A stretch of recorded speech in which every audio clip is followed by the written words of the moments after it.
Hi dears, ബ്രോഡാഡ് വിത്ത് ഫാമിലിയുടെ മറ്റൊരു വീഡിയോയിലേക്ക് സ്വാഗതം. നല്ല മഴയുള്ള സമയത്തെടുത്തൊരു വീഡിയോ ആണ് ഈ വീഡിയോ. ഇത് പോസ്റ്റ് ചെയ്യുന്ന സമയത്ത് മഴയുണ്ടാവുമോ എന്നുള്ളത് അറിയില്ല.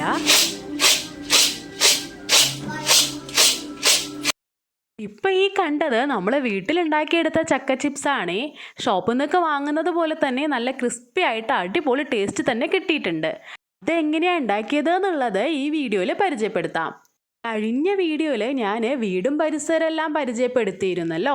അപ്പം പറഞ്ഞിരുന്നു അനിയത്തിയും കൂടെ ഇവിടെ വന്നിട്ടുണ്ടെന്ന്. അപ്പം ഞങ്ങളെല്ലാവരും വന്നത് പ്രമാണിച്ച് അമ്മ ചക്ക ചിപ്സ് ഉണ്ടാക്കാനുള്ള തയ്യാറെടുപ്പിലാണ്. പ്ലാവിലാണെങ്കിൽ നിറച്ച് ചക്കയും ഉണ്ടായിരുന്നേ. അതിൽ നിന്ന് അധികം പഴുക്കാത്ത എന്നാൽ ചെറിയൊരു മധുരം കൂടെ ഉണ്ടായിട്ടുള്ള ഒരു ചക്കയാണ് എടുത്തിരിക്കുന്നത്. അതാവുമ്പോൾ ചക്ക ചിപ്സ് കഴിക്കുന്ന സമയത്തും ടേസ്റ്റ് കൂടുതലാവുമല്ലോ. പഴുക്കാത്ത ചക്ക ആയതുകൊണ്ട് തന്നെ മുറിച്ചെടുക്കാൻ അമ്മ കുറച്ച് കഷ്ടപ്പെട്ടു കേട്ടോ. മുറിച്ചെടുത്ത ശേഷം അതിന് ചെറിയ കഷ്ണങ്ങളാക്കി വെച്ചിട്ടുണ്ടേ. ചക്കയായതുകൊണ്ടും അതിൻ്റെ വേസ്റ്റ് കൂടുതലായിട്ട് വരുന്നത് കൊണ്ടും ഞങ്ങൾ പുറത്തിരുന്നാണ് ഇതിപ്പോൾ ശരിയാക്കി എടുക്കുന്നത്. അമ്മ ചക്ക മുറിച്ച് ഇങ്ങനെ ചെറിയ കഷ്ണങ്ങളാക്കി വെച്ച ശേഷം പിന്നെ ഞങ്ങൾ എല്ലാവരും കൂടെ ചേർന്നാണ് അതിൻ്റെ ചുളയെല്ലാം പേർത്തിയിട്ടത്. ചക്ക ചിപ്സ് കഴിക്കാൻ അടിപൊളി ടേസ്റ്റ് ആണെങ്കിലും അത് ഉണ്ടാക്കിയെടുക്കൽ കുറച്ച് കഷ്ടം പിടിച്ച പണി തന്നെയാണല്ലേ. അധികം പഴുക്കാത്ത ചക്ക ആയതുകൊണ്ട് തന്നെ അതൊന്ന് പേർത്തിയെടുക്കാനും കുറച്ച് ബുദ്ധിമുട്ടുകൾ ഉണ്ടായിരുന്നു. നമ്മളിവിടെ ചക്കച്ചൊള എന്നാണ് കേട്ടോ പറയാറുള്ളത്. നിങ്ങളും അങ്ങനെ തന്നെയാണോ പറയാറുള്ളത്? കമൻറ്റ് ചെയ്യണേ. അപ്പോൾ ചക്കച്ചൊളയെല്ലാം പേർത്തി കഴിഞ്ഞ ശേഷം പിന്നെ അതിനെല്ലാം ചീന്തിയെടുക്കാൻ നിന്നു. കൈകൊണ്ടാണ് നമ്മളിങ്ങനെ സ്ലൈസായി ചീന്തിയെടുക്കുന്നത്. ഇത് വളരെ തിന്നായ ചക്കയായിരുന്നു, അധികം കട്ടിയില്ലാത്തത്. അതുകൊണ്ട് തന്നെ പെട്ടെന്ന് തന്നെ ചീന്തിയെടുക്കാനും പറ്റുന്നുണ്ടായിരുന്നു. ചിലവരിത് കത്തി കൊണ്ടൊക്കെ മുറിച്ചെടുക്കുന്നു തോന്നുന്നു അല്ലേ. നമ്മളിവിടെ ഇങ്ങനെ കൈ കൊണ്ട് ചീന്തിയെടുക്കൽ തന്നെയാണ് കേട്ടോ പതിവ്. ഒരുപാട് വലുതുമല്ല എന്നാൽ ചെറുതുമല്ലാത്ത മീഡിയം സൈസിലുള്ള ഒരു ചക്കയാണ് നമ്മളിന്ന് എടുത്തിരുന്നത്. അതുപോലെ അധികം വേസ്റ്റൊന്നും ഇല്ലാതെ നിറയെ ചുളകൾ തന്നെ ഉണ്ടായിരുന്നു കേട്ടോ. അതുകൊണ്ട് തന്നെ ചീന്തിയെടുത്ത ശേഷം ഈ ഒരു ബേസനാണ് ചക്ക ഉണ്ടായിരുന്നത്. ചക്ക ചിപ്സ് ആയതുകൊണ്ട് തന്നെ വറുത്തെടുക്കാൻ കുറച്ച് സമയം എടുക്കുമല്ലോ. അതുകൊണ്ട് തന്നെ അടുപ്പിലുണ്ടാക്കാമെന്ന് വിചാരിച്ചു. വിറകടുപ്പിലുണ്ടാക്കുന്നതിൻ്റെ ടേസ്റ്റ് വേറെ തന്നെയാണല്ലോ.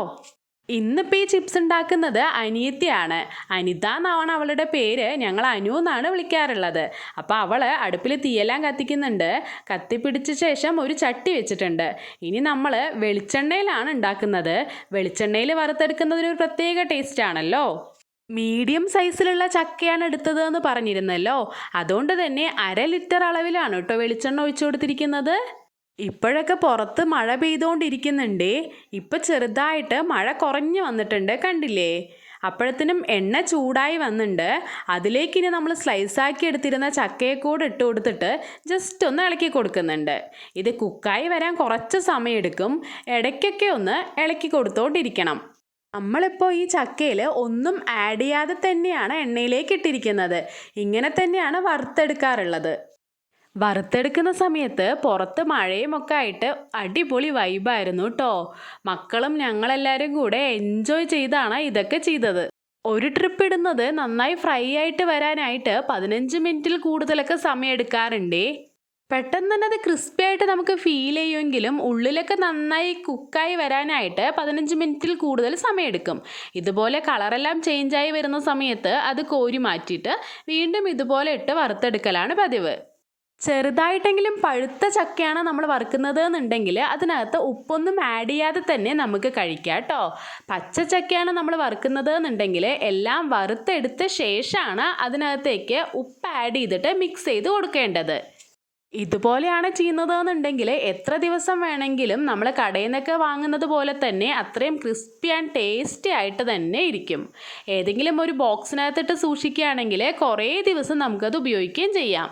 നമ്മളുടെ ഇന്നത്തെ ഈ കുഞ്ഞു വീഡിയോ ഇഷ്ടപ്പെട്ടാൽ ലൈക്ക് ചെയ്യാൻ മറക്കല്ലേ. വീണ്ടും മറ്റൊരു വീഡിയോയിൽ കാണും വരേക്കും ബൈ.